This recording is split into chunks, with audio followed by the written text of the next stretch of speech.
Cher Johan, merci d'être avec nous ce soir à Bruxelles, en ce début de vacances d'été. Nous allons tout faire pour rester légers.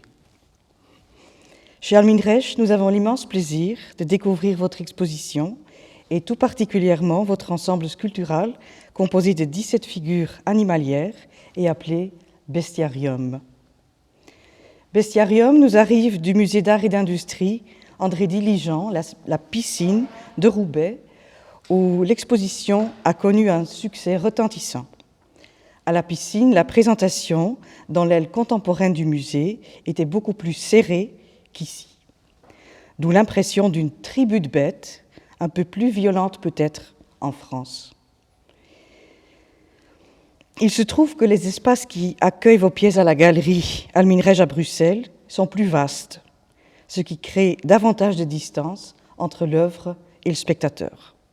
Qui plus est, à Bruxelles, la narration du bestiarium s'avère légèrement différente, suite à l'inclusion de miroirs dorés, miroirs argent et de points d'observation variés. Chez Alminreich, la monumentalité de vos sculptures est encore plus éclatante. Donc, ne nous faisons pas appeler trop vite, dans les mots de Charles Baudelaire, pauvre Belgique. En vérité, je ressens une certaine gêne à vous aborder au sujet de vos œuvres. La discrétion de votre personnalité nous est connue.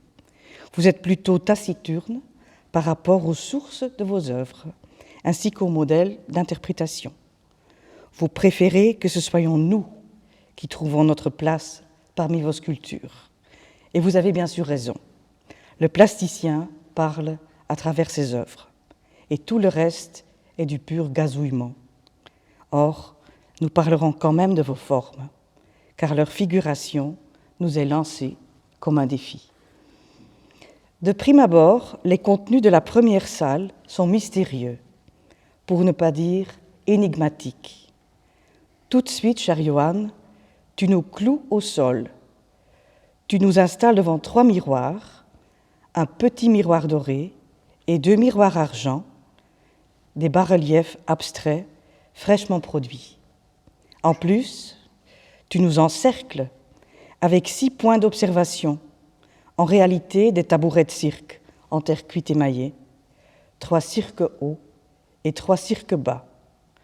Et au milieu de la salle trône un premier élément du bestiarium, la sauterelle. Pourquoi avoir ouvert Bestiarium avec la sauterelle ? L'expo ouvre sur un miroir. La galerie d'Alminreich, pour les gens qui ne la connaissent pas, est un espace extrêmement étrange parce qu'on rentre par la rue, une petite bookshop, et on doit prendre un escalier pour monter. Et donc on monte et on est face à un mur quand on rentre dans l'espace. Et donc on a réfléchi comment accueillir le visiteur. Donc la première chose, c'est que c'est une œuvre en grès émaillé doré qu'on a face à nous, qui fonctionne comme un miroir où on voit que son reflet, mais on ne se voit pas forcément. Et donc, et après, il y a une première petite salle avec cet animal au centre. Maintenant, j'espère que les choses dans l'expo que...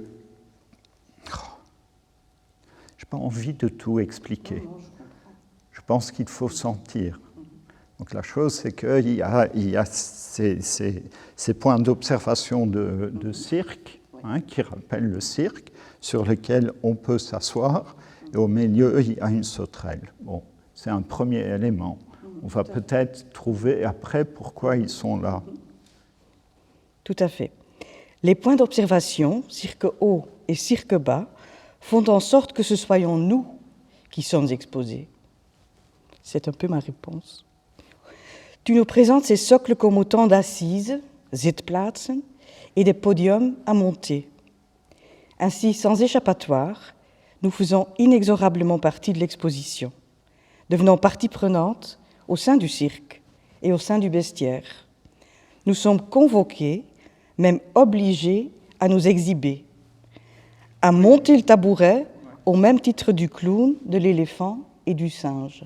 À la base, les points d'observation, ce qu'on voit ici aussi, je les ai faits pour une expo dans un musée dans le sud de la France qui s'appelle le CRAC, le Centre d'art de Sète, où je me suis rendu compte que dans les galeries, dès qu'il y a un endroit où on peut s'asseoir, on est beaucoup plus dans l'expo que si on fait que passer.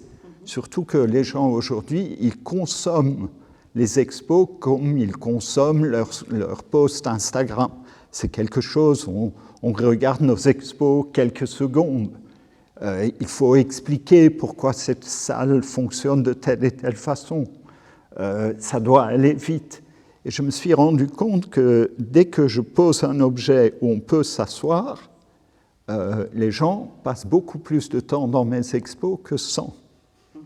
Et donc, je me suis rendu compte que je pouvais aussi raconter quelque chose. Au lieu de mettre une chaise, je mets un objet, et cet objet, par sa forme, peut raconter une histoire.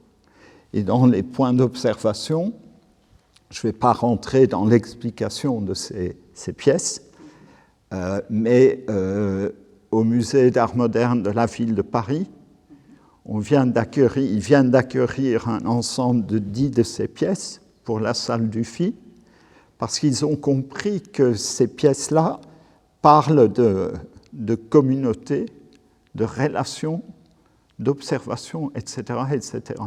Et dans les nouveaux points d'observation, ce n'est pas différent dans la pièce cirque. Mais si j'ai bien compris, c'est une première, au moins pour l'Europe, que c'est cirque haut et cirque bas. C'est une première tout court. C'est une première absolue. Oui, elles étaient à Roubaix, dans l'expo de Roubaix, où elles étaient confrontées à une œuvre que j'ai faite il y a 22 ans en banlieue parisienne, à Aulnay-sous-Bois, où j'avais fait une intervention dans les HLM de la ville avec des groupes de jeunes. Et à l'époque, c'est une pièce très compliquée, mais que c'est dans ma nature sur laquelle vous avez écrit. C'est dans ma nature montrer aussi, c'était une vision de la société. Là aussi, c'est une pièce trop compliquée pour expliquer maintenant, mais elle parle de est-ce que les murs bougent? Est-ce qu'on est bloqué de là où on vient? Est-ce que parce qu'on vient de la banlieue, est-ce que vous êtes une abeille ou une guêpe? Est-ce que vous êtes un pou ou une araignée? Et les points d'observation faisaient partie de cette histoire. C'est un peu difficile à comprendre là, mais j'ai perdu ma question. On parlait des socles et des... C'est pas des socles. La chose, c'est qu'elles rappellent des socles. Elles rappellent des socles. Elles sont comme des socles. Donc comme les cirques sont aussi comme des socles. C'est des socles très colorés, très joyeux. Si c'est des socles qui rappellent aussi un objet qu'on trouve dans la sculpture classique, mais qui sont aussi un objet dans les ports. In de haven.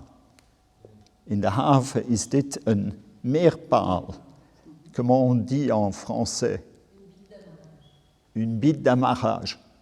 Donc l'idée de la blague belge qu'on est assis sur une bite d'amarrage, qui est le symbole de la stabilité, pour moi c'est important. Comme le fait d'en avoir un seul, on observe. Quand on a deux, on dialogue. Quand on a trois, on invite l'étranger. Quand on a quatre, on a un groupe. Et dans l'installation au Musée d'art moderne de la ville de Paris, ces configurations ne font que bouger. Donc tout d'un coup, en partant d'un objet qui est entre le design et la sculpture, on tombe dans la discussion de ce que c'est la société, de comment c'est aussi des pions qui bougent. Des pions d'échiquier, on pourrait dire. C'est un échiquier. Donc dans la première salle, le spectateur devient comme un animal de cirque. Ça veut dire, est-ce que vous tous, est-ce que nous tous, nous sommes en ce moment pas que des animaux de cirque? Est-ce qu'on n'est pas tous des gens qu'on manipule? Est-ce qu'on n'est pas tous des gens qui font partie du cirque où on se met, parce que là je suis un clown, je me mets en scène, je fais mon cinéma devant Instagram. Est-ce que chacun d'entre nous, on est complètement addicted à cette machine? Comment montrer ça sous la forme d'une petite assise dans une expo, sans le dire? Et donc je pense que là, dans la première salle, pour moi, c'est un peu ça. Et à côté, il y a ce grand animal qui est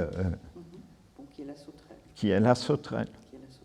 Et la sauterelle, elle a une forme qui est devant nous que personne n'ose décrire. Sauf moi. Oui, mais justement, j'ai peur. Si vous allez décrire, j'ai peur parce que... Ben, je peux adoucir un peu. Ouais. Mais elle est bien là, la sauterelle. Et merci beaucoup de vos explications parce que, comme je l'ai déjà dit en amont, vous êtes un grand discret. Et toute votre œuvre fait preuve de discrétion, je trouve. Toute votre œuvre possède cette délicieuse qualité de discrétion, un caractère, un grain introverti, mais qui invite vraiment à la réflexion, à la méditation, et qui ne donne pas des réponses faciles ou immédiates ou simplistes. Ça, c'est une question de liberté. Je pense qu'aujourd'hui, les artistes, c'est devenu comme un métier, c'est devenu aussi un produit. Quand vous avez dit le mot produire, je l'ai dit déjà 10 000 fois aux assistants des galeries, je dis, il n'y a qu'un seul mot que je ne veux pas entendre, c'est produire une expo. On ne fait pas, on ne doit pas être naïf. Moi, je ne crache pas dans la soupe. J'adore le business, j'adore faire les expos, j'adore vendre les choses, mais j'essaie de ne pas produire un produit. Bien que ça devient un produit, mais je ne veux pas dire je fais une production. Donc j'essaie de faire des œuvres qui à chaque fois sont des œuvres uniques. Et quand vous dites elles sont discrètes, elles ne se livrent pas forcément. Elles ont plein de couches. Elles ont l'air assez naïves, peut-être, mais en dessous, il y a plein de couches et comme la discrétion ou les secrets qui sont dedans. Oui, vous êtes un grand secret. C'est vrai. Je voulais revenir à cette idée d'exhibition, en fait, ou de la mise en scène et de l'implication du spectateur dans l'exposition, dans la présentation. Et je voulais revenir aux miroirs, les miroirs dorés et argent qui fonctionnent pour moi tout comme les points d'observation, c'est-à-dire que ce sont des œuvres qui nous tendent littéralement un miroir. Les pores dans la terre cuite nous renvoient aux pores, pour moi, de nos visages. Et j'aime la matérialité de ces œuvres, donnant lieu à une absorption de la peinture qui est très peu habituelle, qui est très fin et très très beau. Si je peux broder là-dessus, le fait c'est que les premiers miroirs que j'ai faits, je les ai faits en 86. Elles étaient montrées à la Villa Médicis. C'est des grandes sortes de panneaux en terre cuite avec des vitres de verre collées dessus, qui étaient des sortes de pièces très minimales que la plupart des gens ne connaissent même pas de mon travail, où c'était aussi cette idée d'un memento mori, parce que finalement, pour moi, elle fonctionne aussi, c'est inconnu. Cette peur face à la mort, ou je ferme les guillemets. Et la forme des miroirs qu'on a ici à la Galerie Alminreich, elle est arrondie. Elle reprend à la lettre la forme des socles des sculptures animalières du bestiarium. Bon, pas toutes les œuvres ont des socles, mais une nuit, je me suis réveillée en ayant cette révélation. Parce que j'étais fascinée par la forme arrondie de ces miroirs qui me disaient, qui me rappelaient quelque chose, mais sans que je ne puisse dire quoi exactement. Et sauf si je n'ai pas compris, mais pour moi, il y a un rapport entre donc le socle des éléments du bestiaire et les miroirs présentés à Bruxelles. C'est ça, c'est effectivement les histoires des socles. Ça, c'est des socles. Les plaques sont des socles, mais c'est aussi des histoires de peinture. C'est aussi des histoires de l'histoire de l'art, etc. C'est des pièces codées quelque part. Oui, nous y reviendrons. Okay. Nous y reviendrons. Bon. Sur l'idée du paysage, par exemple. Mais donc pour moi, la forme du miroir qui reprend à la lettre la forme de certains socles, donc des sculptures du bestiarium, dégage pour moi un message assez clair. Bestiarium ici, bestiarium là-bas, bestiarium partout, bestiarium en nous. Et les miroirs dorés et miroirs argent nous renvoient des reflets dorés et argentés. Les points d'observation, cirque haut et cirque bas, exhibent des couleurs non pas gaies, mais très gaies. Il y a du rose, du jaune safrané, du pourpre, du vert, rappelant l'âge d'or de l'imagination, peut-être, pour moi, le jeu, l'enfance. L'atmosphère est tout à fait non conflictuelle, dans la première salle, pour moi, paradisiaque. La sauterelle, pour sa part, apparaît, et là je suis curieuse d'avoir ta réaction, cher Johan. Pour moi, la sauterelle, elle apparaît tel un objet hautement érotique. Il suffit de regarder ses couleurs, et en plus, elle possède une double paire de jambes, écartées. Elle est, à mon avis, réellement très sexuée. Mais vous voyez ça partout, Barbara. Oui, peut-être. Pour moi, c'est une œuvre polyamoureuse, et j'ai l'impression d'assister à une orgie de la nature. La sauterelle pourrait pour moi être un souvenir dionysiaque, avec le motif ornemental des branches qui court le long des jambes et qui serait ainsi un lointain rappel du lierre de Bacchus. Ben, c'est très beau, parce qu'effectivement, qu'est-ce qu'elle fait, une sauterelle ? Que fait une sauterelle ? Elle saute. Elle saute. Et l'idée de la sauterelle, quand elle saute, qu'est-ce qui est derrière l'idée de la sauterelle qui saute ? In Vlaams, de springhaan. Het verhaal van de springhaan en de mier. L'histoire de la sauterelle et de la fourmi. Il n'y a pas de fourmi. Que fait la sauterelle ? Elle saute. Elle ne travaille pas. Non, c'est pas ça. Elle a une autre vision du travail. Ah, c'est mieux ça. Parce que la sauterelle, elle saute et il y a l'idée de la joie, il y a l'idée de la musique, il y a l'idée de la gaieté, il y a l'idée de l'art. Et donc on peut dire que cette sauterelle sexuelle qui saute et qui bouge, c'est aussi une idée de la liberté.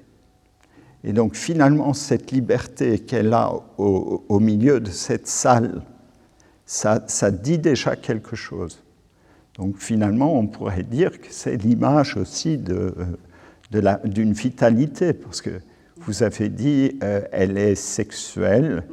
Comme la nature. Comme la nature, mais en plus, finalement, il y a un gros sexe masculin en plein milieu de l'expo.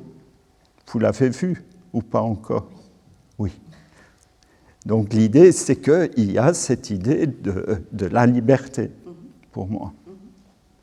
Merci.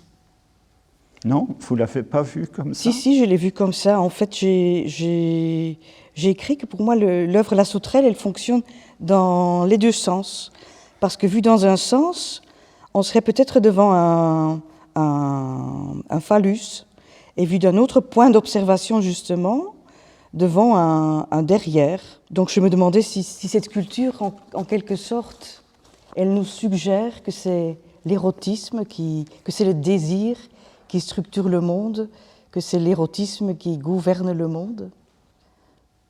Ça, c'est à vous de décider si elle est étrangère à l'intérieur de la scène ou si elle est en opposition. Donc c'est là où vous dites, c'est pas un pamphlet politique qui dit c'est comme ça et pas autrement, c'est plus vague. On peut aussi voir la sauterelle comme une idée de la mort. Parce que d'un côté, il y a le sexe, mais ça peut être aussi l'idée justement de quelque chose qui s'éteint, comme la mort. Ça peut être aussi, justement, dans chacun des œuvres, la façon dont elles sont émaillées dit autre chose. Donc, par exemple, la sauterelle, les émaux sont délavés. Oui. Elles sont délavées. On a comme l'impression d'aquarelle. Oui, on a l'impression d'aquarelle. Là, il y en a d'autres sculptures qui sont comme peintes, où les gestes de la peinture sont visibles. Il y en a d'autres où l'émail, c'est par l'action du feu que le dessin se construit. Si, vous me faites rêver, je vais plutôt me taire. On va pas... J'ai un tempérament assez rêveur. Mais merci beaucoup, merci beaucoup. Alors, dans les 2 salles suivantes, cher Johan, tu nous invites non plus à nous exhiber, mais à nous asseoir sur des points d'observation plus neutres que les cirques hauts et cirques bas, surtout par les couleurs aussi, ici à Bruxelles, à la galerie Alminreich. Et c'est ce que nous faisons de bonne foi. Or, tout de suite, nous sommes dévisagés, parce que tes sculptures animalières nous regardent et nous interpellent. La mouche morte, l'araignée morte, le lièvre, le mouton nommé Bedotte, ils nous regardent.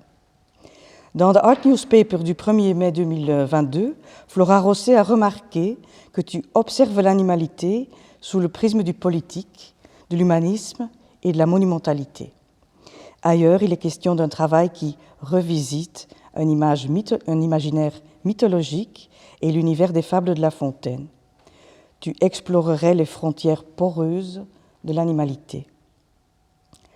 Est-ce qu'avant de faire une danse tout à fait subjective dans les contenus des 2 salles, tu peux nous en dire un peu plus sur les sources du bestiarium, en sachant que ce n'est pas le bestiarium classique qui a figuré parmi le bestiaire médiéval, pour ainsi dire, qui a figuré comme un modèle, mais que c'est par exemple, si j'ai bien compris, un programme comme Fabeltjes Krant. Oui. Il y a plusieurs réponses à une longue question. D'abord, je ne suis jamais animalier. Je ne suis pas un animalier. Je ne sais pas si une mouche a 4 pattes ou 6. Je n'ai aucune idée.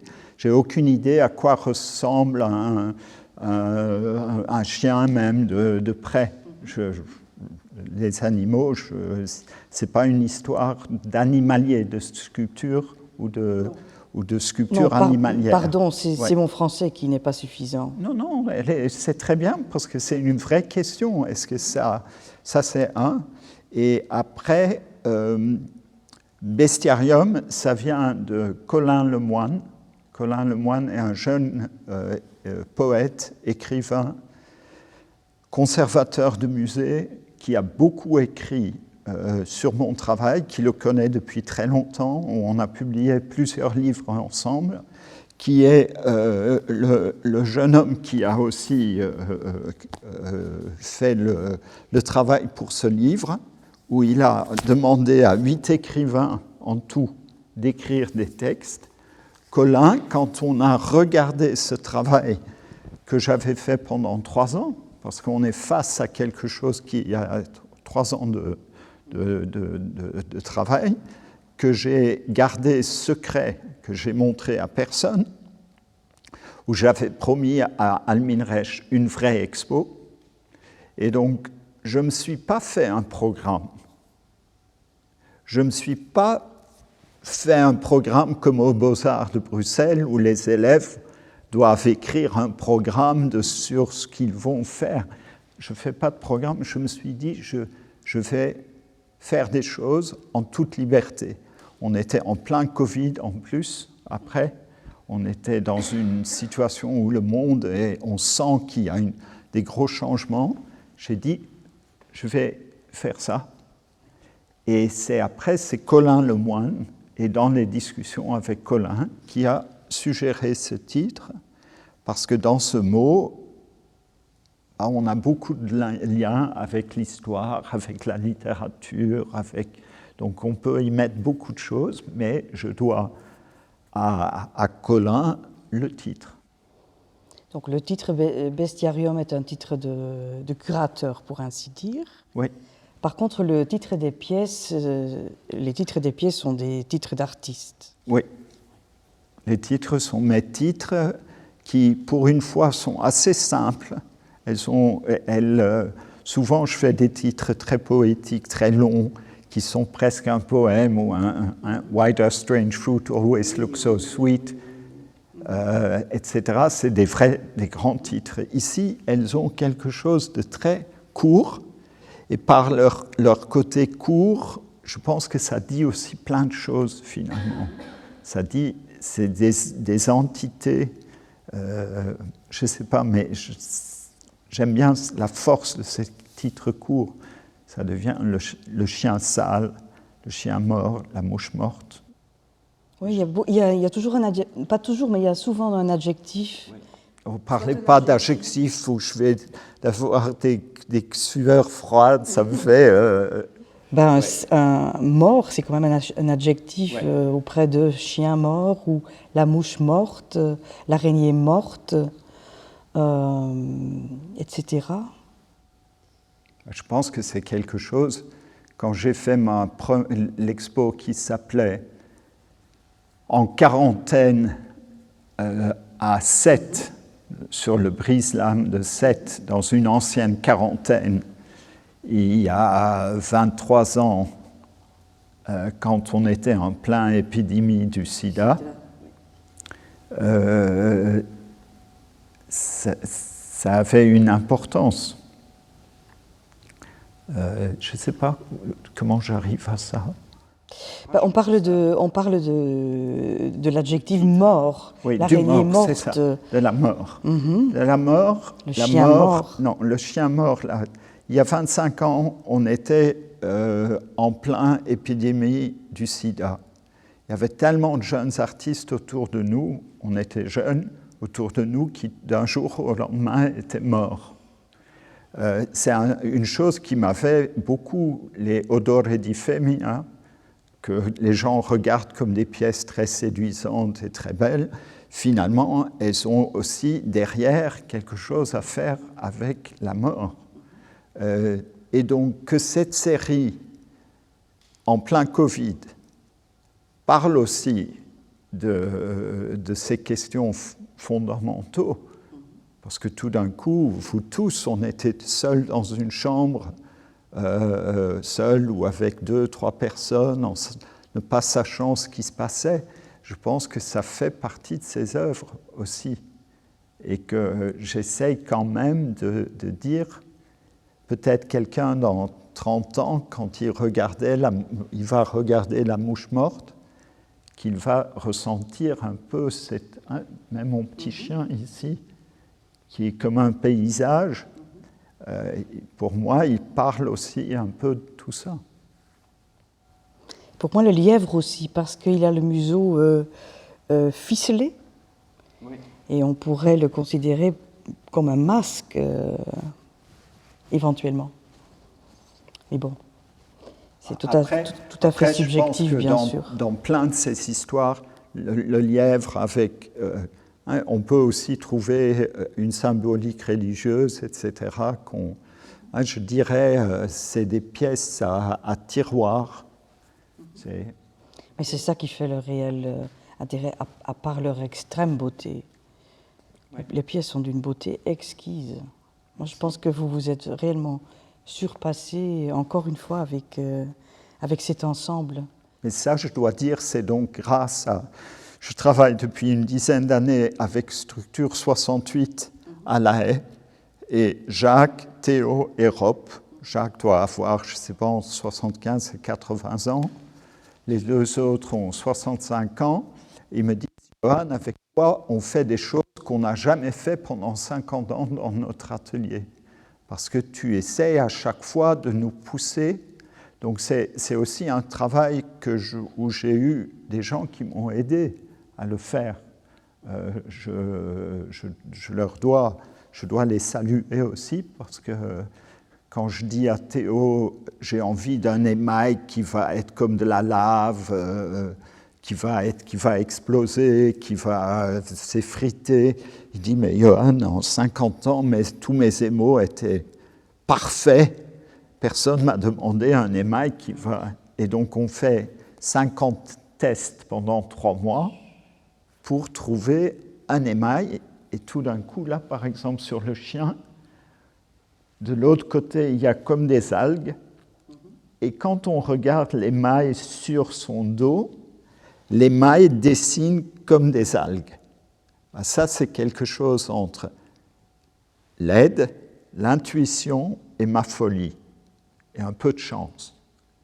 Et donc, c'est là aussi que 30 ans de terre ont donné ces œuvres. Et c'est vrai que pour moi, la beauté est quelque chose de primordial. Je trouve la beauté, c'est pour ça que dans les années 80, je suis allé dans la céramique, parce que ça pouvait m'amener la couleur et la beauté d'une autre façon. Oui. Oui, les couleurs sont vraiment extraordinaires. On pourrait en parler pendant plus d'un quart d'heure. Ah non. On ne fera pas. Repensons à la mouche morte. Oui. C'est un chef-d'œuvre, là encore. Et ouais, c'est un chef-d'œuvre qui va rentrer dans les collections du Musée d'art moderne de la ville de Paris, n'est-ce pas? Maintenant, c'est plus ou moins officiel. J'espère que, touchons du bois, mais normalement, il y a 3 grandes sculptures qui rentrent dans les collections du musée. Le musée qui venait déjà d'acquérir une installation de point d'observation pour la salle du FI, donc c'est super important. Mais je suis content aussi parce que quand une œuvre comme ça rentre dans une collection publique, je sais que je vais pouvoir aller dire bonjour à la mouche morte. Parce que souvent, j'aime bien quand les œuvres partent dans des collections privées, mais souvent, on ne les voit que 20 ans après. Et là, je suis content que ce sera... malheureusement, c'est bien, c'est un musée en France. J'attends, en tant que flamand et belge, le retour en Flandre avec une collection d'un musée belge, mais... comme je n'ai pas encore 80 ans, je sais qu'il faut encore un peu de patience, mais ça viendra. Mais en tout cas, c'est déjà magnifique que ces œuvres vont dans le musée. Ce qui n'empêche pas que d'autres œuvres vont dans des collections privées, où je sais que les gens... les chérissent et vivent avec. Au quotidien, etc. Oui. Moi aussi, j'étais vraiment euphorique par rapport à cette nouvelle pour le futur de la mouche morte. Déjà parce que j'espère avoir accès à l'œuvre plus facilement, et aussi parce que l'œuvre, elle sera décrite, elle sera interprétée, elle sera contextualisée, elle figurera dans des grandes expositions parmi des œuvres qui, peut-être aujourd'hui, n'existent pas encore. Donc, peut-être, ça on ne sait pas. Elle aura un futur brillant. Oui. Elle aura un futur brillant, et puis c'est une œuvre exceptionnelle, je trouve, dans la mesure où on a, de prime abord, on a comme l'impression de rencontrer un bronze. Je ne sais pas comment c'est possible, mais... Ça, c'est que de la cuisine. Oui, c'est la cuisine. C'est encore la cuisine. C'est que de la cuisine. Mais moi, j'aime bien, je fais aussi des grandes sculptures en bronze où les gens, de temps en temps, me disent « Ah, on a adoré tes céramiques, c'était que des bronzes. » Et vice-versa, j'aime bien toujours mettre les gens sur le mauvais pied. Comment on dit en français? Sur le mauvais pied. Mettre les gens un peu en porte-à-faux. J'aime bien ça aussi, de voir quelque chose et de se rendre compte 6 mois après que finalement, c'est tout à fait autre chose. Je pense dans l'émail, c'est aussi une beauté qu'elle peut suggérer plein d'autres choses. Et c'est le secret de l'artiste de posséder the lie of imagination, le mensonge de l'imagination. C'est très beau. C'est très beau. Par rapport aux collections belges, bien sûr, Johan, tu es présent dans de nombreuses collections privées. Par contre, mentionnons quand même aussi ta présence dans les collections de la communauté flamande de par Pliny's Sorrow à Anvers, en face du musée Red Star Line, et puis sous le clocher de l'église de Malines, le grand vivisecteur, qui est un bronze absolument extraordinaire et qui fait partie, je dirais pas petit à petit, mais bon, qui fait partie de l'imaginaire populaire et borghese de la ville et de la communauté. Donc voilà, si j'étais directeur de musée, je vous prendrais tout. C'est tout ce que je peux vous dire. Je prends la carte bleue. Il faut une carte d'or peut-être, comme de la glace. Oui, c'est ça. Comme la glace. Alors retournons encore à la mouche morte, si tu veux bien. La mouche morte est une drôle de mouche morte. Elle est porteuse de 4 membres, mais bon, ça, on le sait. Elle est affublée de 2 membres clairement humains, on dirait des jambes humaines. Et elle possède 2 ailes somptueuses en argent, étalées autour de son corps, comme un foulard de jeune mariée. Si vous ne me croyez pas, il faut aller voir, ça vaut la peine. Elle prend des allures de bronze. Sommes-nous devant l'Olympia de Johan Créten? La mouche morte affiche-t-elle la mise en scène du repos après l'amour? Qui le sait? Qui le dira? Quant au prisme du politique mentionné plus haut, tournons-nous vers l'œuvre Un mouton nommé Bedotte, une œuvre riche en contrastes, avec le museau de la bête et le socle brillant, vis-à-vis l'effet mat des roses et des touches d'or de la peau. S'il devait s'agir de politique religieuse, voici ce constat. Déjà et tout simplement par son titre, le mouton de Johan Créten s'éloigne de l'agneau mystique de Van Eyck. D'ailleurs, Bedotte signifie tromper. Alors, cher Johan, lors d'une conversation avec le psychanalyste Guidino Gosselin, vieille de 8 ans, il est vrai, tu t'es exprimé au sujet de la Flandre religieuse. Tu y as dit notamment que l'Église et la religion ont imprégné ta jeunesse. Leur influence dans mon œuvre est aussi cruciale que le rejet qu'ils ont suscité par ailleurs en moi. Beaucoup de mes sculptures présentent des références à des images de la religion, telles la ruche ou le poisson, la vigne ou le coq. À Rome, l'imagerie de la ruche et de l'abeille se retrouve partout, en ville, et a donné naissance à toutes ces œuvres évoquant l'idée de la communauté, de la société. Il y a aussi l'image du Christ dans mes œuvres. Dans Bestiarium, non seulement nous rencontrons une œuvre qui rappelle, même si c'est un écho lointain, l'agneau mystique de Van Eyck, mais on rencontre également un pélican qui rappelle le don de soi christique, parce qu'en fait, la femelle du pélican, elle nourrit ses petits de sa propre chair. Donc, le magret de pélican, pour ainsi dire, est donné aux jeunes oiseaux. Et donc, c'est l'idée du don du Christ et bon, de l'offrande du Seigneur pour la rédemption de la chrétienté. Alors on a ce pélican qui est un peu troué devant.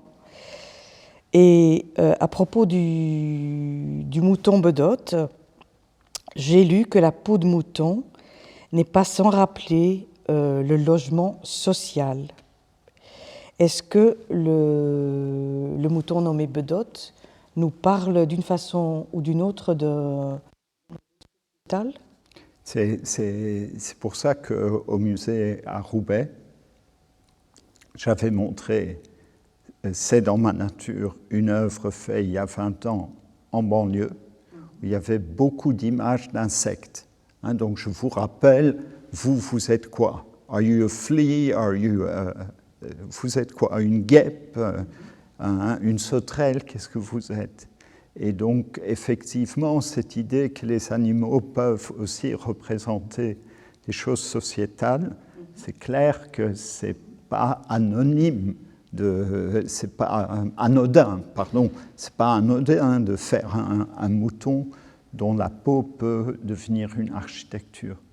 Mais à nouveau, je pense que sans aller expliquer toutes les œuvres, parce qu'on n'est pas là, je pense qu'il faut se dire que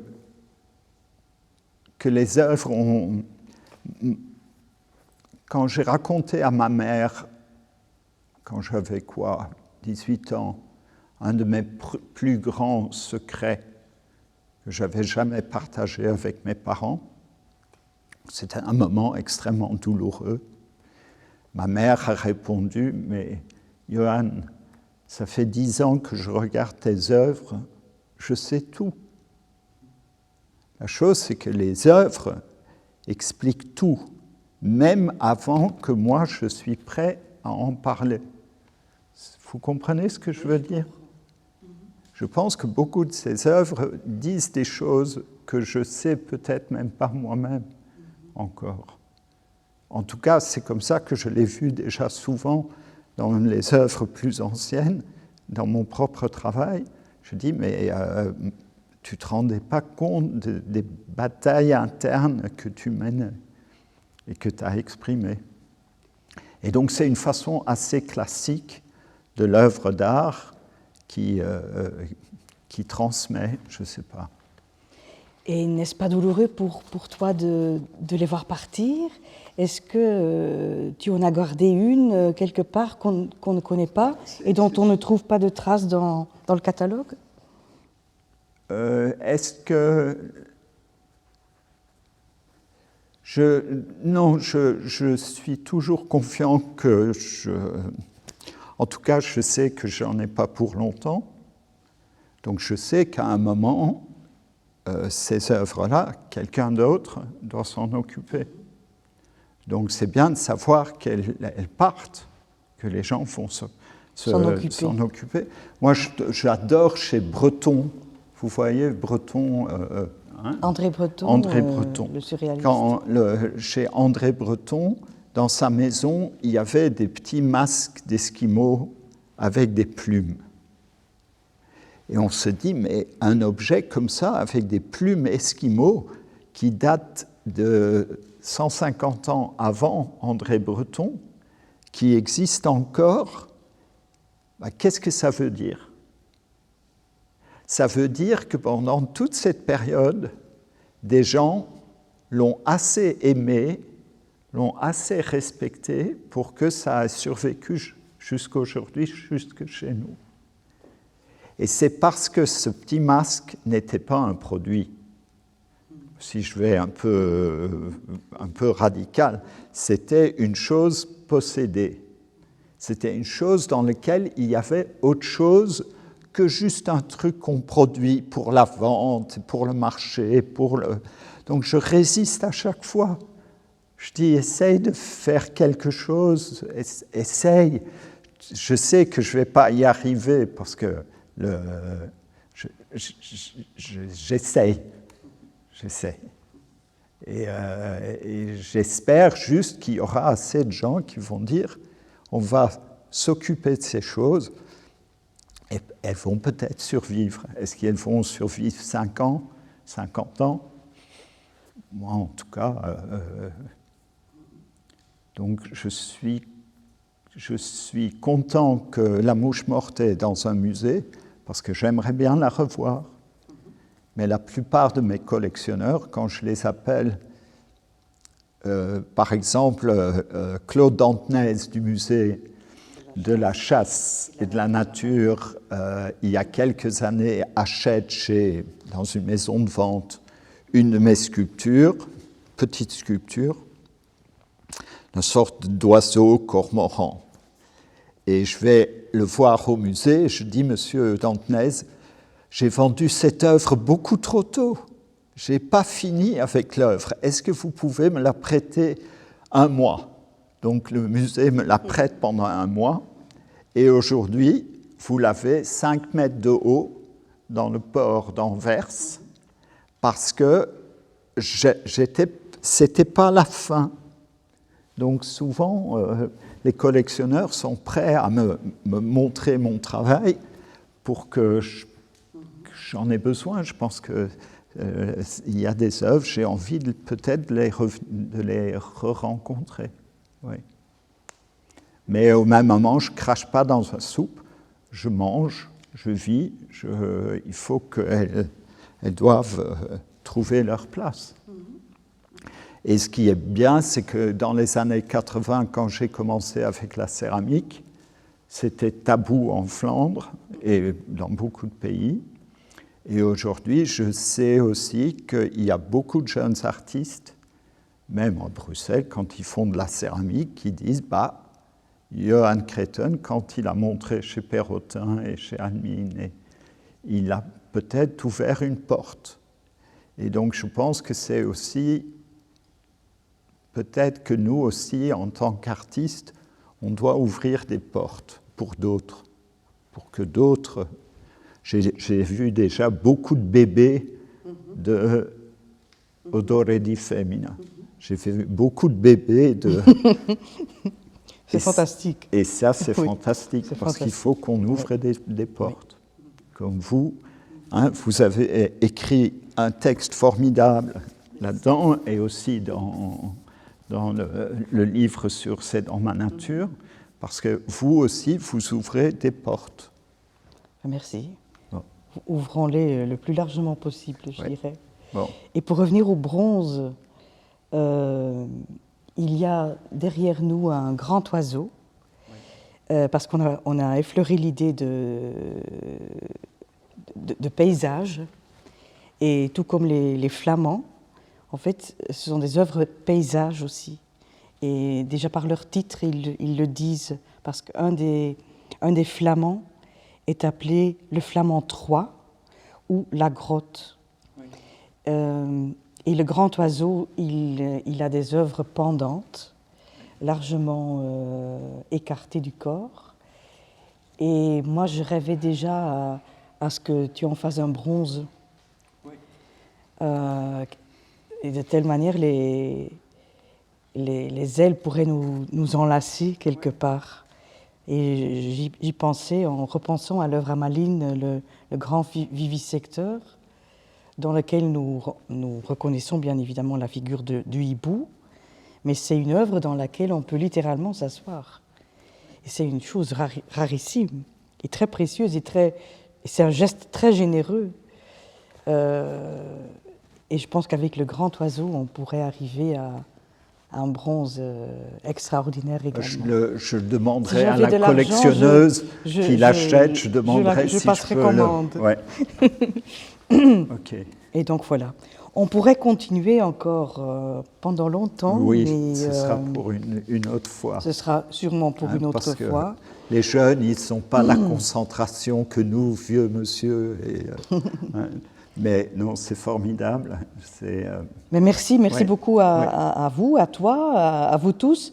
Je voudrais juste dire qu'à Bruxelles, Johan est présent ailleurs. Par exemple, dans une très très belle exposition de collection à la Banque nationale, avec une œuvre que je n'appellerai pas de jeunesse, mais parce que c'est une œuvre réellement clé, la langue, que vous pouvez aller admirer à la Banque nationale.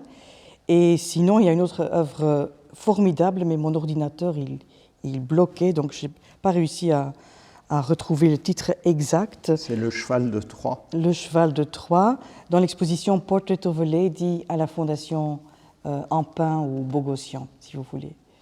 Donc, il y a au moins une triple présentation publique ou semi-publique à Bruxelles.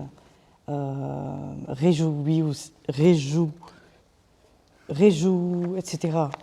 Laten we ervan genieten, zou ik zeggen. Absoluut. Ja, En dank je wel voor Dank je deze wel. fantastische toelichting en deze prachtige, werkelijk prachtige tentoonstelling. Dankjewel Barbara, merci beaucoup.